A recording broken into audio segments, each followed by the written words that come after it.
নমস্কার, রূপাস রসোইঘর থেকে সকলকে অনেক অনেক স্বাগত জানাই। আজকে চলে এসেছি একটি সম্পূর্ণ ভিন্ন স্বাদের টেস্টি রেসিপি নিয়ে। পেঁয়াজ রসুন ছাড়া এক মুঠো চাল দিয়ে বানাচ্ছি মুড়ো ঘন্ট রেসিপি। চলুন তাহলে রেসিপিটি শেয়ার করছি। এখানে দুটো মাছের মাথা নিয়েছি, বড় মাছের মাথা নিয়ে ছোট ছোট পিস করে কেটে নিয়েছি। মাছের মাথা ছোট পিস করে কাটলে ভাজাটা যত ভালো হবে, রেসিপিটা তত টেস্টি হবে। গ্যাসে কড়াই বসিয়ে দিয়ে কড়াই গরম হলে পরিমাণ মতো তেল দিয়ে দিলাম। সাদা তেল দিয়ে আমি রান্নাটা করছি, আপনারা ইচ্ছাগুলো সর্ষে তেলও করতে পারেন। আমি এখানে নুন হলুদ দিয়ে দিলাম তেলের মধ্যে। তেলটাকে নুন হলুদটাকে মিশিয়ে তেলের সাথে আমি প্রথমে মাছের মাথাগুলোকে খুব সুন্দর করে ভেজে নেব। এখানে মাছের মাথা যত বেশি ভাজা ভালো হয় তত বেশি টেস্টি হয়। মাছের মাথাটা বেশ কিছুক্ষণ ভেজে নিয়ে এখানে আমি আলু যোগ করে দেব, যেহেতু মুড়ো ঘন্ট তৈরি করব।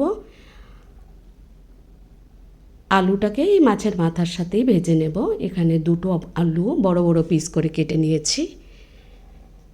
এবার মাছের মাথাটা যেহেতু অনেকক্ষণ ভাজতে হবে, এই আলুটাকেও মাছের মাথার সাথে বেশ কিছুক্ষণ ভেজে নিয়ে তারপর আমি এক মুঠো চাল দেব। চালটাকে ধুয়ে নিয়ে আমি মুছে পরিষ্কার করে নিয়েছি। এই চালটাকেও মাছের মাথার সাথে ভেজে নেব। আলু আর চাল মাছের মাথার সাথে খুব সুন্দর করে ভেজে নামিয়ে নিয়ে তারপর আমি রেসিপিটা তৈরি করব। দেখুন আমার ভাজা কিন্তু একদমই কমপ্লিট। এবার নামিয়ে নিচ্ছি। নামিয়ে নিয়ে এই কড়াইতে আবার 2 টেবিল চামচের মতো তেল যোগ করে দিলাম।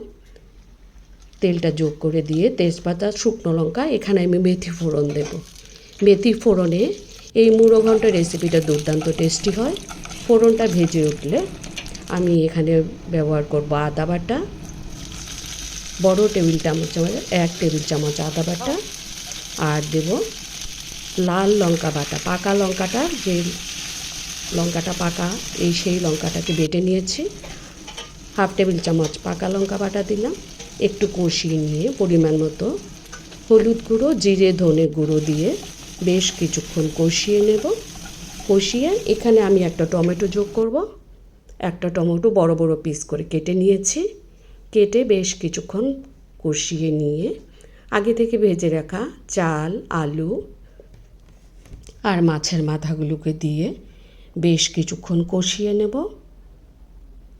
কষিয়ে এবার পরিমাণ মতো জল দিয়ে দেব, যাতে আলু আর চালটা খুব সুন্দর করে সেদ্ধ হয়ে যায়। এখানে জল দিয়ে দিচ্ছি, গরম জল।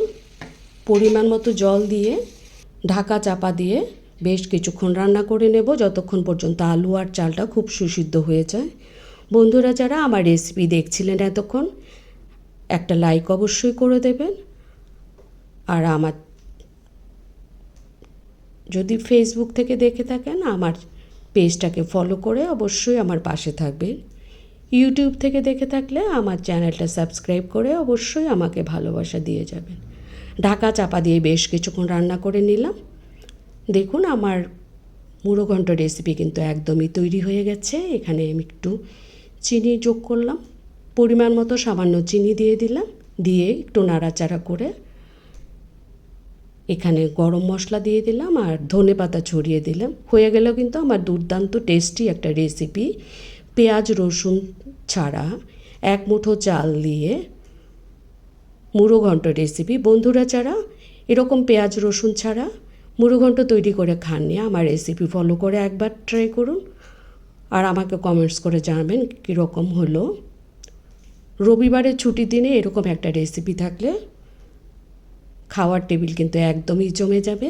আমি আমার রেসিপিটা নামিয়ে পরিবেশন করে দিচ্ছি। বন্ধুরা যারা এতক্ষণ আমার রান্না দেখছিলেন, সকলকে অসংখ্য ধন্যবাদ জানাই। আর নতুন যারা আমার চ্যানেলে প্রথম রান্না দেখছেন, তাদেরকে অসংখ্য ধন্যবাদ জানাই। দেখুন দুর্দান্ত একটা রেসিপি।